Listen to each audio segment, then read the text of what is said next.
warahmatullahi wabarakatuh. Waalaikumsalam warahmatullahi wabarakatuh. Alhamdulillahirabbil alamin wa bihi nasta'in ala umuri dunya waddin wa ala alihi wa sahbihi wa man tabi'ahu ila yaumiddin.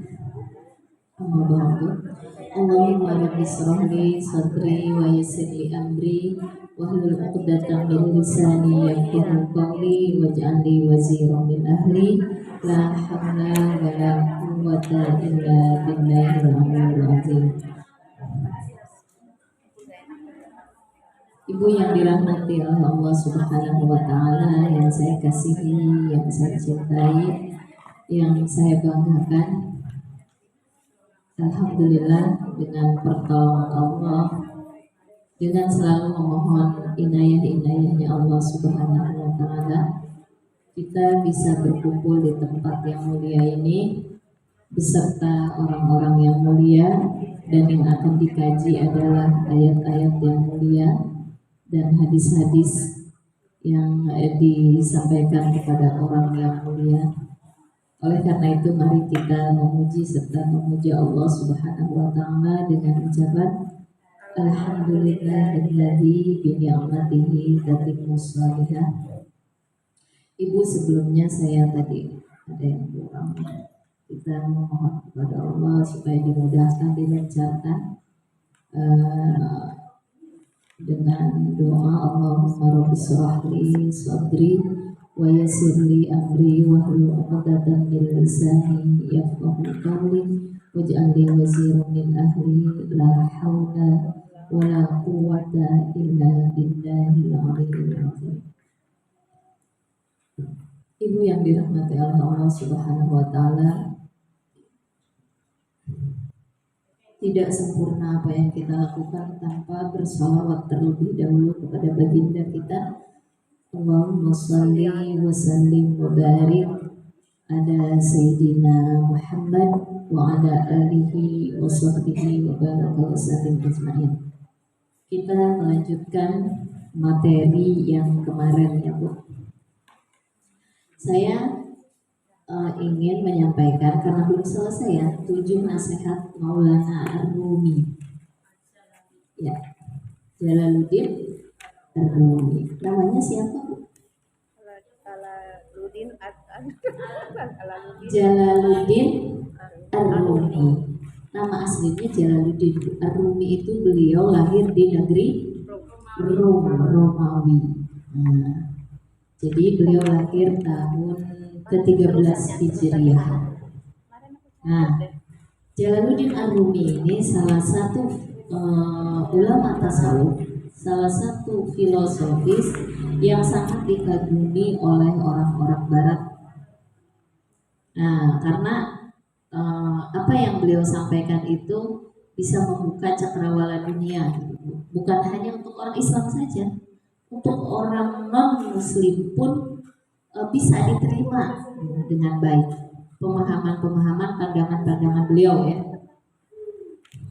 Yang Ibu kalau tahu tasawufnya Jalaluddin Ar-Rumi itu yang ketika dia fana itu melalui gerakan apa, Bu?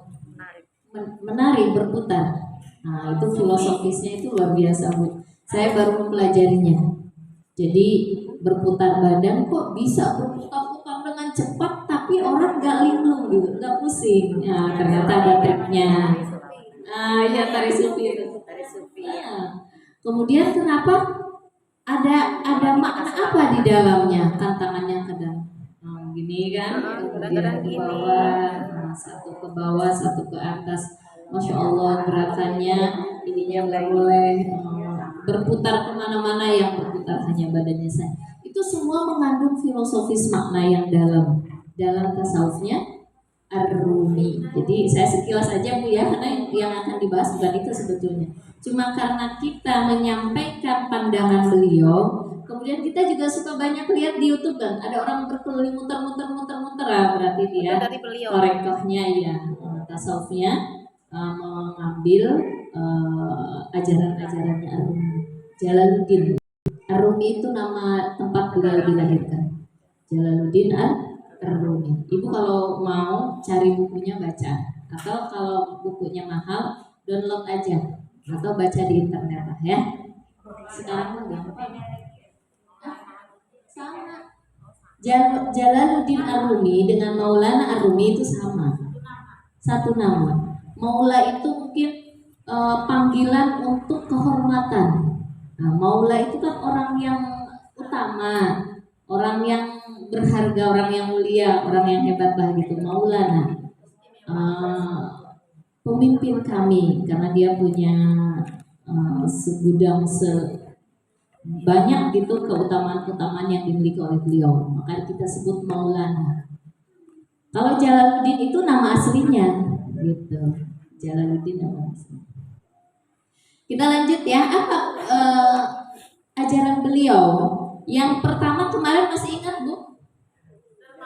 Jadilah engkau seperti sungai. Sungai itu yang selalu memberikan manfaat untuk orang-orang di sekitarnya. Dia tidak peduli orang di sekitarnya itu berbuat jahat atau tidak.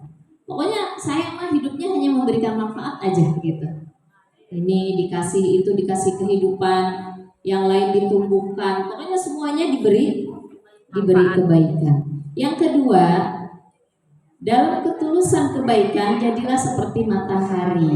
Matahari itu seluruh alam dunia bersinar, dihidupi, nggak peduli orang itu mau maksiat ataupun taat gitu ya. Jadi kita kalau mau nolong orang, memberi sesuatu kepada orang, sahabat kita itu contohnya mau dia nyebelin, mau dia nyenengin, semuanya dibantu. Saya mah harus dibantu dia, kenapa? Orangnya nggak suka ngenakin gitu. Orang pecinta itu Bu, pecinta itu salah satu tandanya tidak pilih-pilih, semuanya ditolong sama dia ketika orang itu butuh ya. Nah itu, jadilah seperti matahari. Jadi kenapa nanti kita mengajarkan ke anak kita, nak jadilah seperti sungai, nanti suatu saat jadilah engkau seperti matahari. Yang kedua, yang ketiga jadilah seperti malam. Jadi kalau melihat orang lain, jangan dilihat keburukannya, jangan ditonjolkan kebencian kita karena sesuatu yang telah dia lakukan kepada diri kita. Jadilah seperti malam, ditutupilah pokoknya. Kenapa? Karena kalau ingin ditutupi, dimaafkan oleh Allah, jadilah engkau pemaaf. Kalau ingin dimaafkan oleh Allah Bu, berat nggak sih Bu maaf orang? Berat. Tapi supaya nggak berat, gini caranya saya ya. Ya Allah, saya ini kan banyak kadang-kadang saya juga suka salah ngomong. Kadang-kadang sikap tingkah laku saya kadang-kadang suka tidak sesuai dengan apa yang diharapkan orang.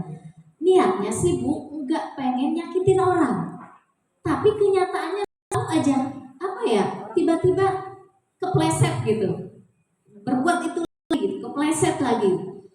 Kan kita nggak mau dibenci orang walaupun tahu kita Close gitu ya Pak. Kadang-kadang kok aku memperlakukan si A begini, si B begini, padahal mereka pengen sama. Ya Allah, jangan sampai deh si B ini tersinggung dengan perlakuan saya gitu. Pengennya begitu kan? Kalau kita menjadi orang pemaaf, menjadi orang pemaaf gitu Bu ya. Ya seperti tadi, kenapa kita harus jadi orang pemaaf? Supaya dosa kita yang kita lakukan kepada orang itu Allah tutupi gitu. Seakan-akan nggak ada gitu, padahal tahu kita banyak dosa. Nah itu, jadilah kita engkau seperti malam. Jadi kalau lagi habis maghrib datang, ya Allah, jadikan aku jadi orang pemaaf, seperti tertutupnya semua yang ada di dunia ini. Ya berpuisi. Kalau ibu pegang pulpen bikin puisi, keluar semua karya-karyanya. Nah, saya mau lihat kalimat-kalimat Ar-Rumi ini ya, Maulana Ar-Rumi, dan bikin puisi. Nanti ditampilkan ketika ada acara di Majlis Taklim. Indah deh Bu. Siapa yang suka bikin puisi Bu? Zainab. Suka ya? Coba bikin puisi Bu. Terus nanti nggak jadi tampil Bu. ditampilkan di sini. Iya, puisinya ibu-ibu, puisi anak-anak, ya. Jadi lebih kreatif, inovatif gitu ya. Ayo tampilkan apa yang bisa. Puisi ini ya, rantai, ya kan? Ya, lanjut ya. Yang keempat, itu saya ulangi yang kemarin Bu Ina, Bu Rini, mengulang yang kemarin supaya diingat kembali ya. Maklum lah ibu banyak urusan. Iya, betul. Lupa. Iya, betul. Yang keempat, kalau kelima, yang keenam, yang ketujuh ini akan kita bahas. Karena kemarin baru sampai 4, waktunya sudah habis. Dalam kemarahan jadilah engkau seperti Mayat. mayat. Kenapa sih harus seperti mayat? Banyak diam. Karena ketika orang marah, ada nggak marahnya itu halus? Nggak ada. Maaf ya, saya tuh pengen marah sama kamu. Tunggu sebentar ya, biar unek-unek saya hilang. Ada nggak yang begitu Bu? Nggak ada. Terus berhadapan begini, kamu Terus matanya nggak melotot lagi marah, ada nggak? Gitu. ada Jadi daripada kalau kita berbicara, pembicaraan kita nanti akan menimbulkan penyesalan, daripada sikap kita, anggota badan kita, kalau kita tidak diam, itu akan menimbulkan kerusakan, keburukan, dan akhirnya penyesalan juga gitu. Maka taat Umi, maka diamlah ketika engkau marah. Ini kata Ar-Rumi. Kalau kata Rasulullah bagaimana? Jika engkau marah, Berdiri. kalau berdiri, duduk. Kalau duduk masih marah, Berbaring. berbaring. Kalau berbaring masih marah, Duduk. ambil wudhu. Kalau udah wudhu masih marah, Sholat. sholat. Kalau habis sholat masih marah, udah itu berarti dia emang masa habis sholat masih marah. Lanjut kali. Lanjut ya. Jadi gitu. Artinya apa? Orang berdiri duduk ada gerakan nggak Bu? Enggak, maksudnya ketika duduk dia bergerak nggak dengan musuhnya? Nggak bisa kan? Kalau duduk masih marah, berbaring, ada gerakan nggak kepada musuhnya, kepada orang yang dia marahin? Nggak ada. Nah, apalagi udah wudhu kan, di sini ada setan, di sini ada setan, di sini ada setan, semuanya hilang. Makin apalagi kalau udah sholat. Udah, saya sudah praktekkan Bu. Itu sudah saya praktekkan luar biasa.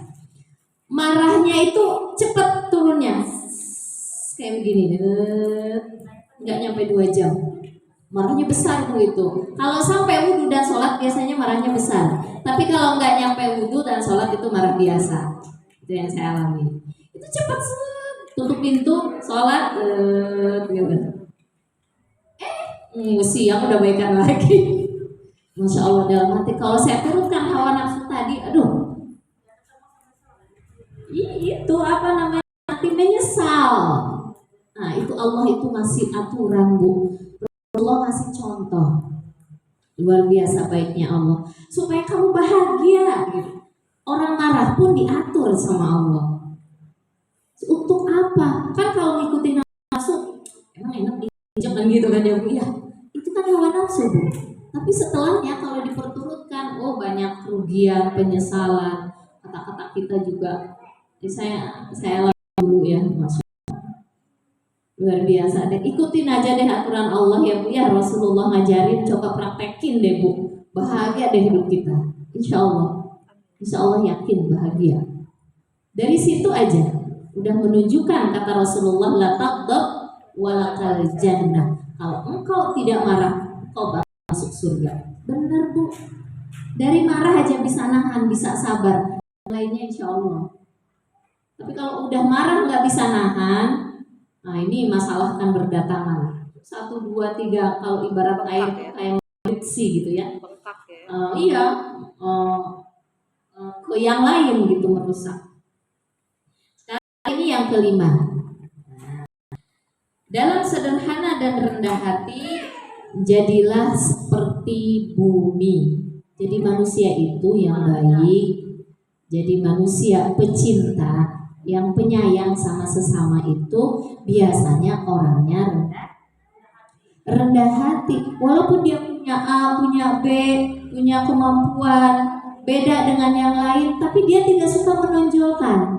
Kenapa? Karena kalau kita menonjolkan diri di depan orang yang gak menonjol gitu Bu, nanti yang lain akan kecewa, akan minder, minimal minder. Oh saya mah rumah gini-gini, saya mah punya kendaraan, saya mah ini di depan rumahnya masih kontrak. Contohnya di depan yang kita ajak bicara boro-boro mobil motor aja nggak punya. Ya udah, wah saya mah begini, suaminya hebat. Di depan kita suaminya boro-boro punya jabatan, buat makan sehari semalam aja kadang dapat, kadang enggak. Gimana kalau dia selalu menonjolkan dirinya? Disenangi enggak? Tidak. Enggak, malah orang yang di depannya dia akan minder, akan menjauh. Enggak enak kalau bergaul dengan orang itu kayak gitu. Wah dia omong begini-begini. Jadi kalau jadi manusia itu jadilah orang yang rendah hati seperti bumi. Bumi itu kerjaannya diinjak-injak. Padahal bumi itu memberikan kehidupan buat kita Bu. Di dalam bumi apa yang keluar? Ada minyak, ada emas, ada tambang, ada air, ada kehidupan. Dia menghidupkan tumbuhan hidup, makanan yang kita makan, kita mati, iya semua. Tapi apa yang dia lakukan? Dia membumi kan, diinjak-injak sama orang.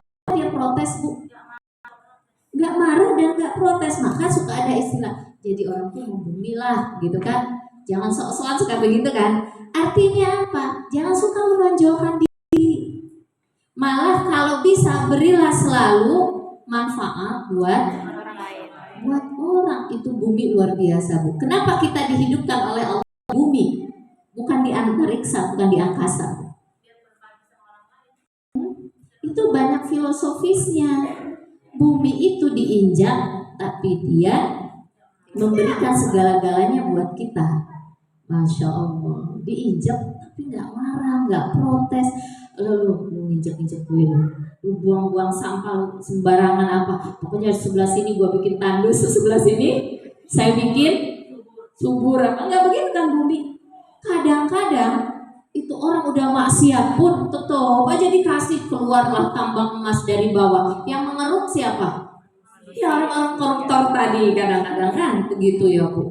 Di sini dia itu nggak ahli taat, nggak ahli ibadah, nggak ahli pengajian. Kenapa ya? Itu sawahnya berlimpah, tanamannya subur-subur. Siapa yang menumbuh? Bumi. Dia berbuat semena-mena. Kadang-kadang begitu bumi nggak berarti. Pokoknya hidup saya tujuan adalah ini, titik.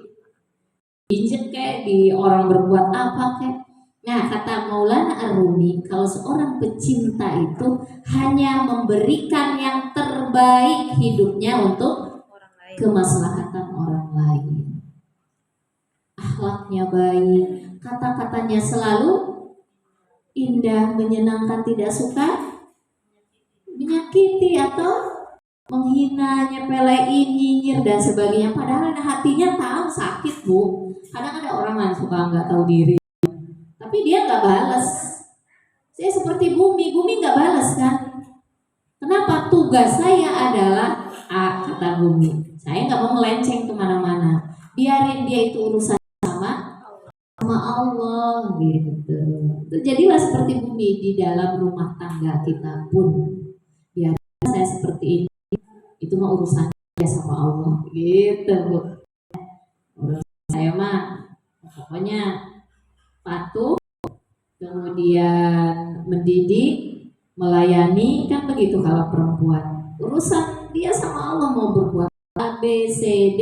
Yang penting saya sudah mengingatkan, saya sudah berbuat yang terbaik mudah-mudahan, dan saya selalu mendoakan gitu.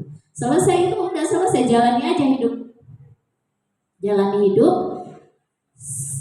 Jadi hidup kita ini kalau menurut saya bacanya di Ibnu itu Bu, kita hidup ini sesuai dengan kerangka yang dibikin oleh Allah Subhanahu wa taala. Jadilah kita seperti keinginan Allah. Jadi Allah itu seakan-akan lagi bikin kerangka nih Bu sekarang. Ini agak filosofis yang saya baca, karena saya suka baca itu, jadi ya larinya ke sana ya Bu ya. Lebih gampang pahami juga. Ya mudah-mudahan ya. Jadi kata Allah, kamu tuh harus bergeraknya ke sana gitu. Ketika kita mengikuti apa yang disukai oleh Allah, diridhoi oleh Allah, kita berbuat sabar, kita berbuat ikhlas, kita bersungguh-sungguh dalam kebaikan, kita taklim gitu, ingin mengenal Allah, itu seakan-akan Allah lagi bikin kerangka, kita ngikutin kerangkanya Allah. Tapi kalau kita menyimpang, nah itu seakan-akan kerangkanya nanti akan tidak sesuai dengan kerangkanya Allah. Apa yang akan terjadi kalau kerangka itu tidak sesuai dengan kerangkanya Allah? Berantakan, hancur. Kenapa? Ya, kenapa Allah menginginkan kerangkanya sesuai dengan kerangka Allah? Karena hasilnya nanti akan bagus, akan indah gitu Bu. Kenapa Allah nyuruh sabar sih sama kita? Karena Allah lagi bikin kerangka. Kalau kamu sabar, ini kerangkanya akan bagus loh gitu. Kalau kamu ikhlas, kerangkanya ini akan luar biasa indah. Kalau kamu menuntut ilmu untuk makrifat kepada Allah, ini kerangkanya akan menjadi sempurna. Tapi kalau kamu keluar dari koridor tadi, kagak sabaran, marah-marah, cari duit, penghasilan jalannya dengan jalan yang haram, campur kadang halal, kadang haram, itu kerangkanya aut-autan Bu. Nanti hasilnya indah nggak? Nggak bakalan indah. Keindahan hasil itu akan diterima ketika di dunia, hatinya seperti jannah. Apa Bu jannah? Surga itu indah. Berarti orang yang mengikuti kerangka yang dibangun oleh Allah, nanti hatinya kolbu akan merasa tenang, bahagia, indah. Hidupnya pun akan Allah bimbing kehidupannya menjadi kehidupan yang Bahagia. indah, akan dibereskan sama Allah. Orang yang bikin kerangkanya Allah. Kita mau bekerja aja, berbuat aja yang terbaik, ikuti kerangkanya Allah. Hasil kerangka itu Allah yang tentukan, bukan kita Bu. Tapi yakin hasilnya akan bagus. Karena ngikuti kerangkanya Allah, kita kan nggak punya kemampuan apa-apa. Yang punya kemampuan membuat kerangka itu menjadi indah, kita mau ngikutin aja. Kayak kenapa kita disebut abdi, hamba. Yang bikin kerangka siapa tadi? Allah. Cuma ikutin aja. Allah bikin bengkok, kita ikutin aja bikin bengkok. Allah bikin lurus ke atas, ke pinggir, ke kanan, ikutin aja. Berat ya Allah, ini mau begini berat kan? Ya coba, saya sih memanai diri saya ya. Berat sekali Bu. Kalau mau bangun tengah malam tuh bukan mujahadah berarti ya. Ya Allah berat. Tapi harus dilawan. Saya mau mengikuti kerangkanya Allah, biar indah kehidupan saya. Diikuti, habis sholat kita zikir, habis zikir ketemulah dengan anak-anak, harus bangunnya pakaian, harus melayani suami. Terus tiba-tiba ada sesuatu yang tidak sesuai keinginan kita, harus sabar, harus dijaga kata-kata. Itu kan mengikuti kerangkanya Allah. Supaya apa? Supaya nanti bangunannya itu indah. Di depan itu akan dapat apa, saya tahu Bu. Pokoknya ikutin aja deh gitu. Jadi aja saya ini jadi hamba gitu. Hamba itu abid. Abid itu yang tidak punya kekuasaan, yang tidak punya kekuatan kecuali atas bantuan pertolongan sang Tuhan. Maka di dalam Al-Quran dikatakan yang kita baca setiap hari, iya na'budu wa iya hanya kepadamu kami menyembah, beribadah, menjadi hamba. Dan karena pertolongan Allah, jadi kita rajin sholat, kita bisa sabar, kita bisa ikhlas, kita bisa apa itu karena pertolongan Allah. Karena Allah ingin membuat kerangka itu jadi bagus gitu Bu. Jadi ketika kita habis sabar nih, anak-anak berangkat sekolah semua, ya alhamdulillah kok tadi kayaknya lancar ya semua. Bu, ada yang satu dibangunin susah, ada yang marah-marah, ada yang makannya aku susah. sabar ya. Alhamdulillah, la haula wala quwata illa billah. Jadi jangan bangga dengan diri kita Bu. Langsung bilang Atau bilang yang kemarin saya ajarkan ceramah di Bu Sumiati, Masya Allah, la quwata illa billah. Kalau dapat keindahan, kelancaran, ibu ucapkan untuk kita, Masya Allah, ini pertolongan Allah, tidak ada daya dan kekuatan saya itu nggak bisa apa-apa kecuali karena dikehendaki oleh Allah. Allah lagi bikin kerangka, kemudian kita dibimbing dengan taufiknya supaya kerangkanya ini lurus, bagus, sesuai dengan kerangkanya Allah. Tapi kadang kita suka gini Bu, suka sok tahu. Saya itu ya kalau nahan marah nih, kalau kita mengerti desainnya Allah, saya ini harus ngikutin, harus apa kata Rasulullah. Allah ngasih contoh hambanya supaya konkret ya ajarannya ini. Allah tuh baik banget ngasih pedoman. Tapi kadang manusia nggak bisa ngerti kalau nggak dicontohin. Maka Allah lahirkan, Allah hadirkan sosok yang bisa nyontohin, yaitu Nabi. Itu buat nyontohin Bu. Maka kita kalau dalam mendidik anak bukan hanya ngasih pedoman doang Bu. Karena kalau ngasih pedoman doang tanpa ngasih contoh, anak juga sulit menerapkannya. Begitupun Allah Bu. Coba contoh Allah Bu, cara mendidik manusia. Pertama dikasih pedoman. Tapi kalau dikasih pedoman doang, kadang manusia nggak ngerti.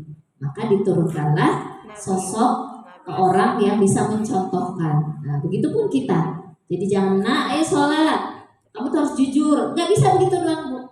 Nah, kitanya harus mencontohkan gitu. Nah, jadi itu akan sempurna pendidikan itu. Nah seperti itu tadi. Jadi jadilah sederhana dan rendah hati seperti bumi. Seorang pecinta itu hanya memberikan hal-hal yang bermanfaat. Ya, intinya semua manfaat kebaikan ya masih orang ya. Dan di sini saya lihat semuanya bagi dirinya seakan-akan sesuatu yang tidak enak gitu ya. Betul nggak Bu? Sungai banyak orang buang yang kotor-kotor dan sebagainya, tapi dia memberikan manfaat. Nah itu artinya ingin menerangkan kepada manusia yang akan kau hargai itu bukan hanya sesuatu yang nikmat, yang enak. Kan justru malah enggak. Tapi tapi karena kita sedang mengikuti kerangkanya Allah, yakin endingnya adalah keindahan gitu. Emang awalnya seperti ini. Malam juga, maya juga, pokoknya enak semua ya. Nah, tapi kalau orang yang saya bilang cerdas spiritual itu artinya orang yang bisa memaknai sesuatu di balik peristiwa. Kelihatannya nggak enak kan, sabar nggak enak kan, tapi di balik dari kesabaran tadi ada sesuatu yang indah. Tapi kalau ibu udah cerdas spiritual, di rumah udah dipraktekin nih, ibu udah sering praktekin nih, yang sabar tadi, yang ikhlas tadi, yang sungguh-sungguh tadi, pasti akan mendapatkan nilai itu. Saya yakin pasti. Sudah ibu merasakannya, pasti ya. Dapat ilmu langsung diuji kan? Dapat ilmu langsung diuji. Ya. Nah, karena biasanya kenapa langsung diuji? Nah, yang saya tahu kata para ulama ini kan tentang mujahadah ya. Hiya fil ladzina ya'maluna bima ya'lamun. Kata Ibnu Abbas tentang orang yang bersungguh-sungguh di dalam mencari ilmu, dia melaksanakan ilmu yang dia pelajari. Nah, dia pelajari kemudian dipraktekkan. Maka biasanya kenapa diuji langsung diuji Bu? Ibu begini. Ini kita dikasih ilmu 10. Ibu belajar dari tahun kemarin sampai tahun sekarang. Berapa tahun Ibu belajar? 2 tahun. Kalau Ibu tidak pernah mempraktekkan 2 tahun ini belajar, yang akan Allah uji yang pertama dulu, yang dulu. Ujiannya Bu. Ibu dulu kita belajar tentang contohnya tawakal gitu ya. Itu akan diuji dulu pelajaran yang dulu. Yang kita pelajari belum kita praktekkan. Sekarang kita masuk ke bab mujahadah contohnya. Allah itu Bu tidak akan menguji bab mujahadah sebelum Allah menguji bab yang dulu, yang kita ketahui ilmunya. Jadi yang akan diuji oleh Allah yang kita ketahui dulu, bukan yang baru. Jadi Bu Vila, saya setiap ada ini diuji. Pelajaran pertama saya diuji, pelajaran kedua saya diuji. Ini berlalu. Ibu, kalau di sekolah dapat ujian, contohnya ibu sekolah SD, SMP, SMA, diuji SD dulu apa langsung SMP? Nah, saya pakai analogi ya tentang kehidupan aja. SD dulu kan, masa tiba-tiba kita dikasih pelajaran SMA, yang SD aja belum diuji kan gak mungkin, harus diuji dulu yang SD. Maka apakah lulus ujian SD tadi? Kalau udah lulus, apakah masih diuji SD atau naik ke SMP? Naik ke yang lebih tinggi lagi. Begini maksudnya Bu Alis. Bu Alis mengatakan setiap saya belajar akan ada ujian di situ. Berarti itu indikasi salah satunya ya Bu ya. Itu telah mungkin insya Allah melewati ujian yang dulu sukses.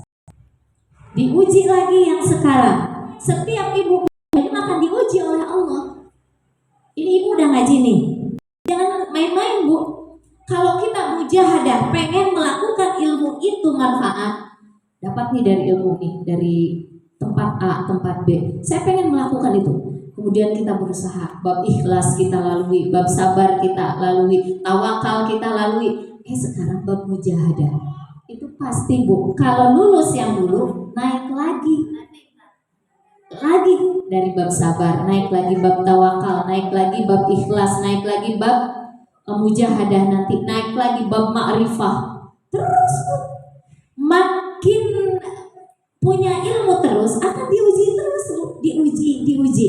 Nah, kalau kita ngubeng-ngubeng di situ terus ujiannya, berarti tandanya belum naik kelas. belum lulus. Ada yang bertanya kepada guru saya, Pak, kok saya ujiannya itu aja sih, katanya gitu. Kamu harus introspeksi diri. Kenapa? Jangan-jangan nggak lulus itu ujian yang kemarin, katanya. Tandanya apa ya? Kalau kamu belajar nah ini sekarang bab ini, terus kamu diuji dengan bab ini, kamu lulus, itu tandanya yang kemarin insya Allah lulus. Tapi namanya manusia, terpeleset itu biasa, yang penting tidak disengaja. Namanya manusia ya Bu ya. Ada mujahadah, ada apa namanya? Kesungguh-sungguhan gitu untuk melakukan apa yang sudah kita tahu. Itu orang yang sungguh-sungguh Bu. Nanti diujinya Ibu nih dipakai nih, praktekin ilmu yang sekarang. Saya pengen jadi sungai, saya pengen jadi ini, saya pengen jadi ini. Kemudian masuk ke bab mujahadah, diuji kesungguh-sungguhan tadi. Oh iya, saya kurang sungguh-sungguh nih, makanya kok terlambat, kok saya nggak dapat hasil yang bagus. Itu berarti mudah-mudahan bab ini udah sukses. Jadi begitu Bu, ujian itu seperti kita menghadapi kehidupan, sama gitu Allah itu ngasih.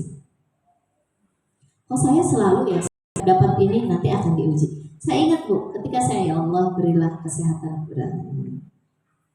minta kesehatan malah dikasih sakit. Saya ini apa sih kayak protes ya, bukan protes, saya belum paham. Pak, saya bilang, saya kan minta sehat. Ketika saya minta sehat, kok saya dikasih suami saya minta sehat untuk suami saya. Ya Allah berilah pasangan yang sehat buat suami saya. Karena dia yang mencari. Kok dia dikasih sakit? Tapi sakitnya masih bisa bekerja. Satu lagi, saya bertanya dua Bu. Ketika saya minta kesabaran, tiba-tiba ada orang yang memfitnah saya.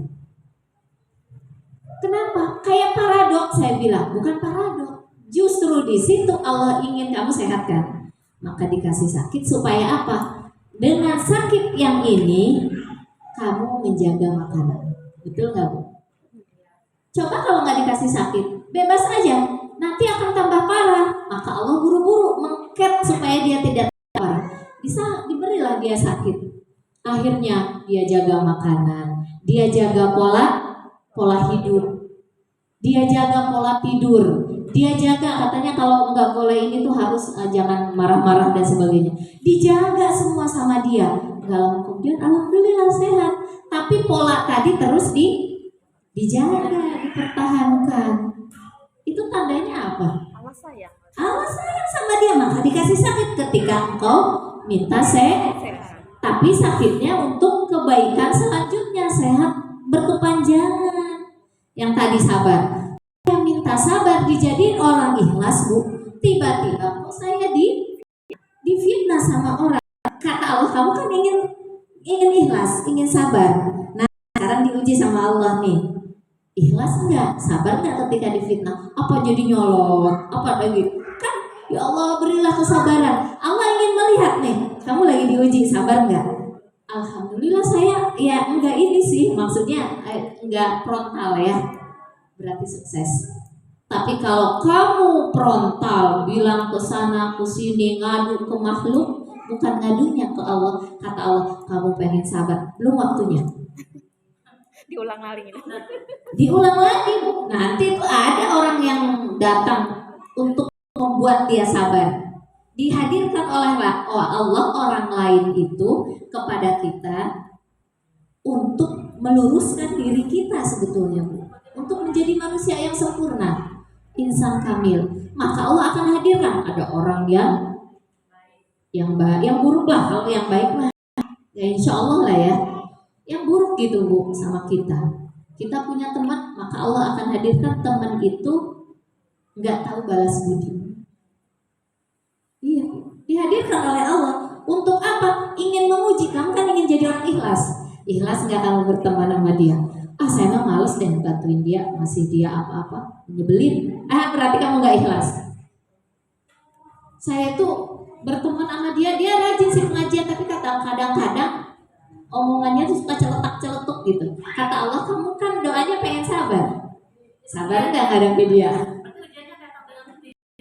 Jadi orang lain itu didatangkan oleh Allah kepada kita itu untuk menyempurnakan diri kita, Bu. Maksudnya begitu. Jadi jangan minta yang dihadirkan oleh Allah kepada diri kita itu yang sempurna semua. Jangan begitu, gak bakalan, Bu. Man talaba bila aibin, man talaba akhan bila aibin, baqiya bila akhin, kata para ulama gitu.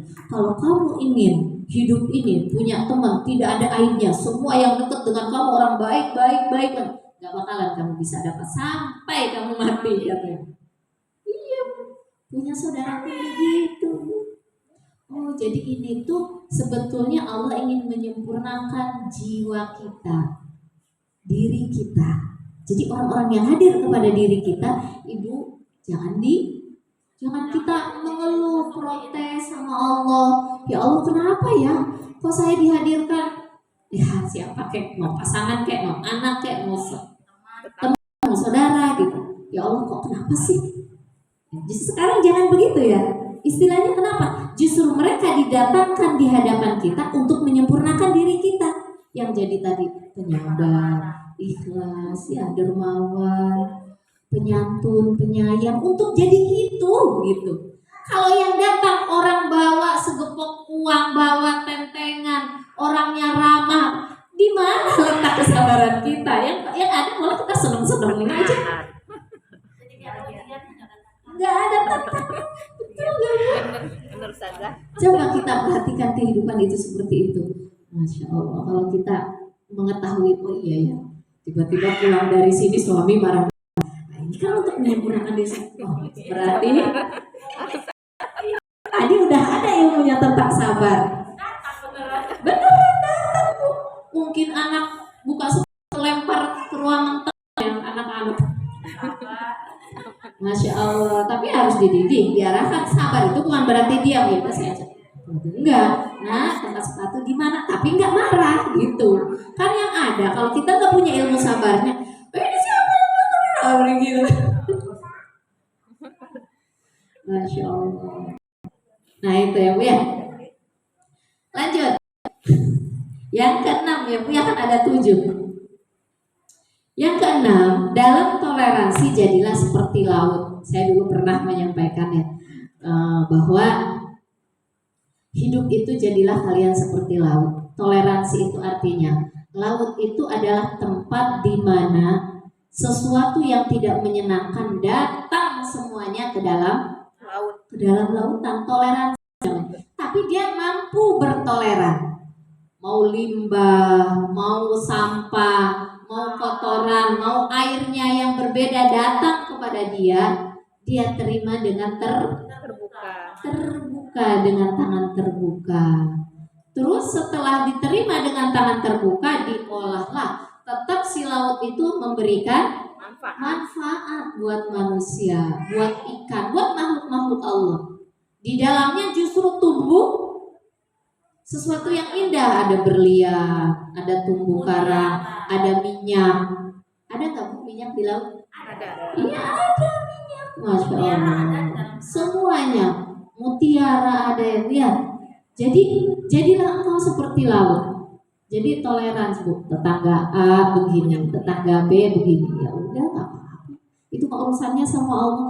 Pokoknya saya ingin ada jadi mutiara, ingin jadi seperti tumbuh karang, ingin memberikan makanan kepada ikan-ikan dan sebagainya. Jadi masalah berdatangan dari kiri dan kanan, Bu, jangan seperti selokan. Selokan tahu? Selokan. Jadi selokan, kemudian ada beberapa tingkatan ya dalam menghadapi kehidupan itu. Pertama selokan, kedua sungai, ketiga laut. Yang sungai udah bagus tadi kan, udah saya sampaikan. Kemudian yang laut juga jangan jadi Selokan. Saya contohkan begini Bu, selokan itu. Selokan itu kan tempatnya kecil, sempit, airnya kecil, kotor ya. Kalau ada kotoran masuk ke dalam selokan tersebut, maka kotoran itu akan menimbulkan Mampet bau, tidak enak, tidak nyaman. Kemudian dia akan ngembeng karena terhalang sampah di mana-mana. Kalau udah ngembeng jadi sumber penyakit.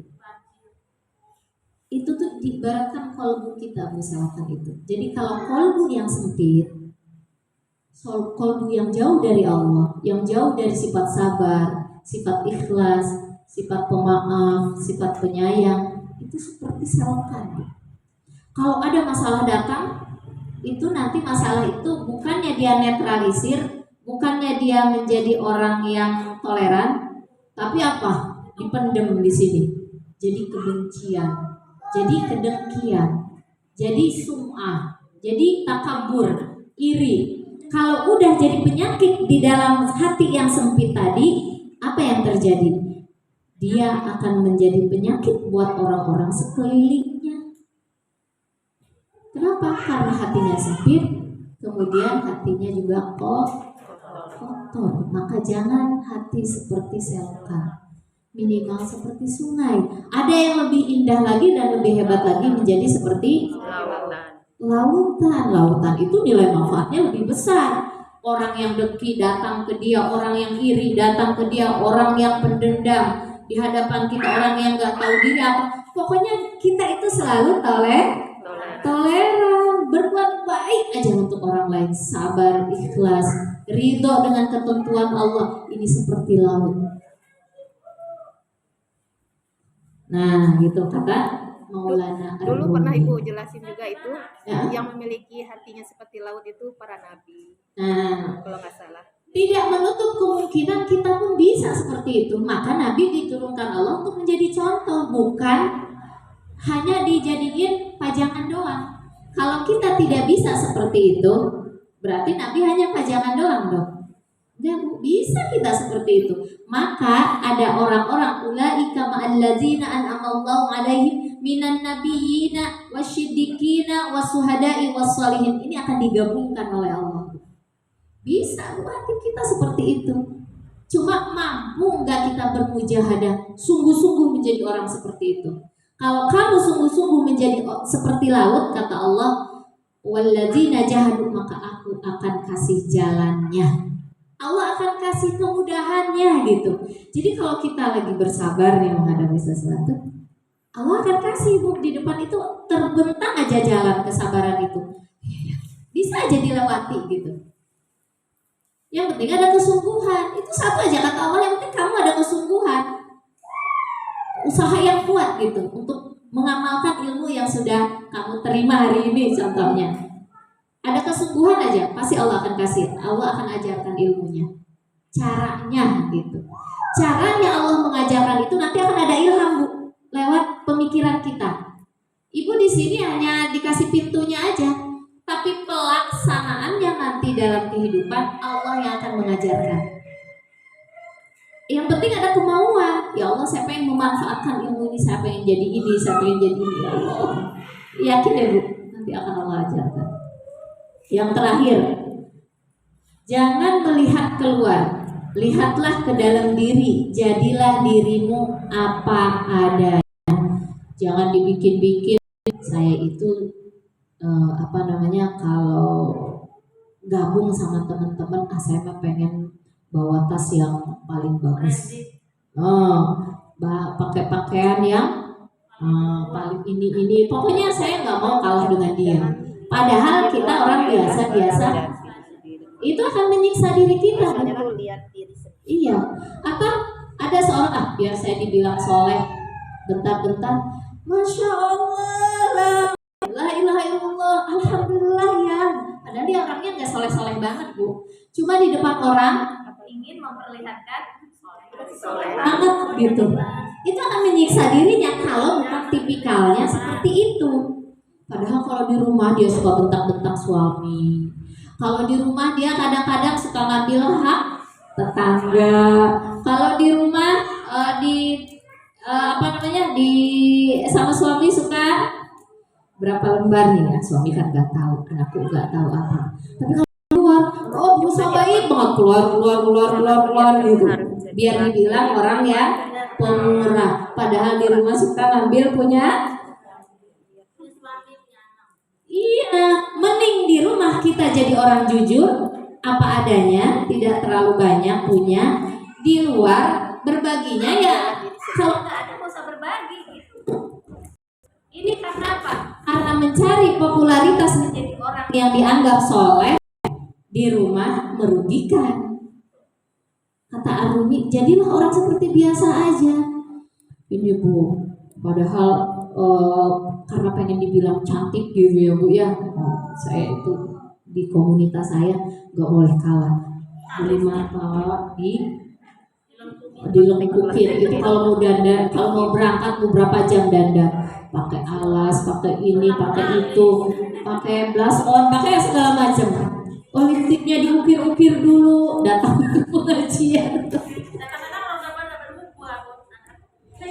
Ada yang membuat kita itu hidup tertekan, kita ini jadi manusia bukan apa adanya.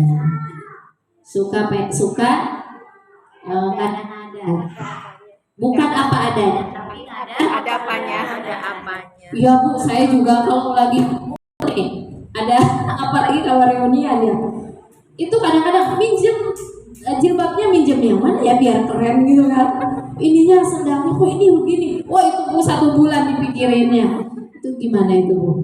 Kan bikin susah sendiri sebetulnya ya. Udah gitu ditanya sama teman, suamimu apa sih kerjanya kan gitu ya. Oh suami saya kalau udah bikin. Pas bagian iuran dia bingung. Katanya suamiku kan gini, mas iuran 50.000 malu dong. Akhirnya dia ngasih 500.000. Pulang-pulang dia tersiksa. Itu karena apa? Cari pencitraan. Jadi mau jadi anggota DPR, MPR, presiden, pencitraan. Pas udah jadi, bingung sendiri kan? Kayaknya dulu kok baik banget. Kayaknya dulu kok mementingkan apa sih? Akan mengayomi rakyat kecil, akan membantu dan sebagainya. Sekarang malah harga dinaikin, listrik naik, semua yang paling tertekan rakyat kecil dan sebagainya. Di mana?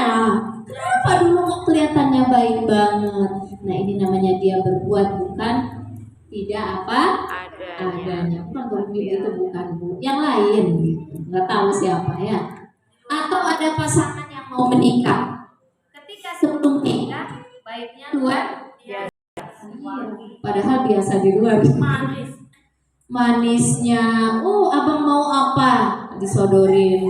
Terus mau apa? Oh rumah cantiknya luar biasa bersih. Ini aku yang bersihin. Oh kata si abang, luar biasa Neng ya, rajin banget ya. Iya Neng masakannya enak banget. Iya saya yang bikin. Padahal yang bikin emaknya. Tapi dia ngaku. Ini rumah. Iya. Aduh, habis bersihin kaca, habis ini. Dalam hati si calon suaminya, aduh beruntungnya aku nanti kalau udah jadi sama dia masakannya enak, rumahnya bersih, bisa ngurus anak dan sebagainya. Pas udah nikah, kenapa? Kacau balau. Karena Pencitraan tidak apa adanya. Itu. Jadi inilah apa namanya ajaran-ajaran dari Maulana Ar-Rumi buat kita 7 dari ciri. Bu, bukunya tebal itu banyak nasihat-nasihat beliau nanti akan saya sampaikan di apa namanya di selingan atau di ketika belajar di apa Riyadhus Shalihin. Kalau ada hubungannya nanti akan saya selipkan lagi.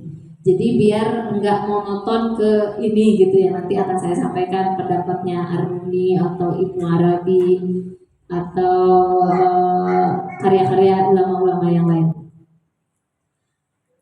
Jadi kita akan memasuki bab ini Bu, apa namanya tentang bab mujahadah hari ini. Kalau tadi menyempurnakan kekurangan yang kemarin, nanti kita akan masuk besok ini tentang bab mujahadah. Karena waktunya sudah setengah 12 ya, hampir setengah 12. Kenapa? Masih 10 menit lagi. Iya, masih 10 menit lagi, nggak apa-apa. Begitu, alhamdulillah. 10 menit ini bolehlah pertanyaannya. Saya tangguh mau masuk ke bab mujahadah besok. Boleh deh. Tangguh. Jadi biar pertanyaan dulu aja hari ini untuk menutupnya. Waalaikumsalam warahmatullahi wabarakatuh. Suami seperti apa yang dibilang suamimu bisa jadi surgamu, bisa juga jadi nerakamu. Seperti apa? Apa tuh hadisnya? Narki wajan natuki, begitu kan? Kalimatnya. Yaitu bisa menjadi surgamu dan dia bisa menjadi nerakamu. Kalau kita berbakti, patuh, tunduk, menyenangkan suami kita, maka kita akan menjadi surga. Jannatuki kata Rasulullah. Engkau menjadi surga buatmu sendiri dan buat suamimu. Dan engkau juga bisa menjadi neraka. Artinya apa? Kalau engkau tidak berbakti, tidak patuh, tidak ridho.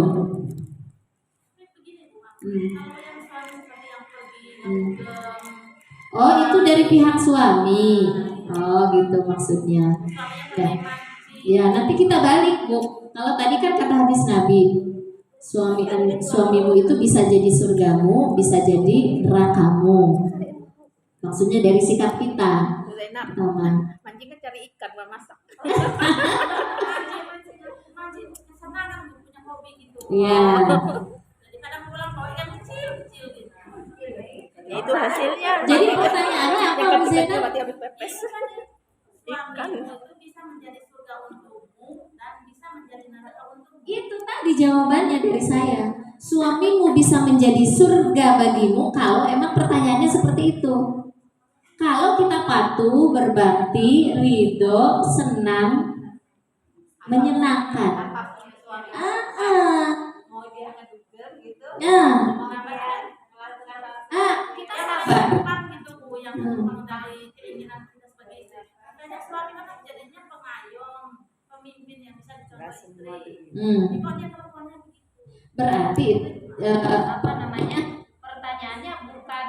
bagaimana suami menjadi surga atau neraka, tapi itu mah pribadi si suaminya sendiri. Kalau buat kita, dia mau dugem mau apa, kita sabar menghadapi dia. Yang penting kita udah mengingatkan, mengarahkan, kemudian kita tetap on track di jalan Allah. Dia mau dugem, kita tetap sholat, kita tetap mendoakan dia, kita tetap melayani dia, kita tetap masakin dia. Ini enggak, mentang-mentang dia dugem, apa? Ya Allah, kenapa sih saya dikasih suami kayak gini? Udah, kalau gitu saya juga nggak mau sholat. Berarti seperti bumi ya, Bu? Seperti bumi ya, yang dijelasin tadi seperti bumi. Udah gitu protes. Datang suami marah ikut marah. Pokoknya tidak sesuai dengan yang diarahkan oleh Allah. Bersabarlah kamu, mujahadahlah kamu di jalan Allah. Urusan suami dia maksiat, dia apa, itu urusannya sama Allah. Itu kalau jadi istri. Tapi kalau suaminya yang jahat, kalau seandainya suaminya maksiat kepada Allah, ngajak kita maksiat, kemudian kita ikut maksiatnya seperti dia, nah ini akan jadi neraka. Kata suaminya, Neng, di kantor itu ada proyek sekian, lumayan tuh lebihnya, abang nanti akan dikasih ini kalau abang tanda tangan. Itu gak ketahuan sama, kata istrinya, iya bang, betul bang, biar kita cepet punya rumah, biar cepet punya mobil. Nah ini yang neraka tuh. Tapi kalau ada suami yang mengajak seperti itu, kemudian kita bilang, bang, jangan ada sepeser pun uang haram yang masuk ke dalam rumah ini, biarin kita makan tahu sama tempe, yang penting hidup berkah. Nah ini istri yang surga. Begitu Bu Zainab, bagaimana sikap kita aja. Tapi kalau suaminya itu ya, kalau kita mensikapinya dengan baik, dengan benar, disitulah surganya kita. Tapi kalau kita mensikapinya salah, mau suami itu soleh, mau suami itu maksiat, nggak taat sama Allah, kita akan masuk neraka. Jadi tergantung sikap kita, Bu. Kalau ada suami dibalik nanti, Ibu mau istrinya soleh atau mau yang penting bapaknya soleh aja. Tapi istri saya suka, istri saya begini, istri saya begitu gitu. Nggak bisa ngatur keuangan, malah nyaranin saya korupsi dan sebagainya. Yang penting bapaknya, ngapain ikut-ikutan?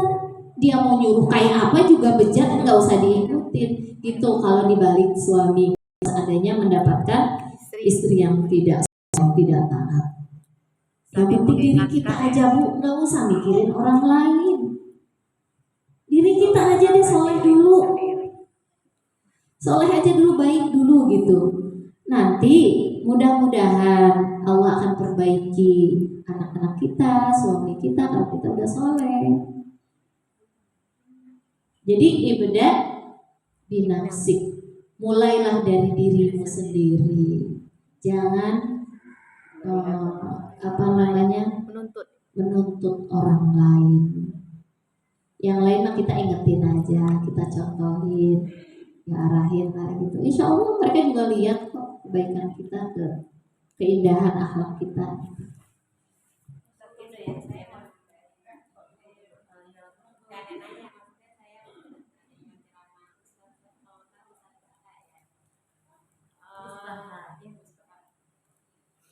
Jadi baik tidaknya kita itu kelihatan ketika istri itu meninggal, sikap suami itu senang atau sedih.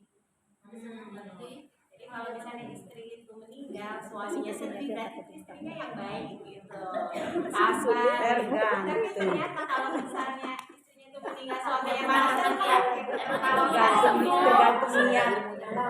Malah itu nangisnya karena yang lepas. Kalau suaminya maksiat, kemudian dia juga sedang tergila-gila dengan wanita yang lain, si istrinya ini soleh sebetulnya. Bisa saja dia sebelah sini nangis, sebelah sini. Tapi secara begitu betul. Iya, pasti kalau istri yang baik, suami itu akan merasa sedih. Begitupun istri sama. Kalau suami bikin masalah dulu ya, Bu ya, nyakitin apa, kemudian meninggal.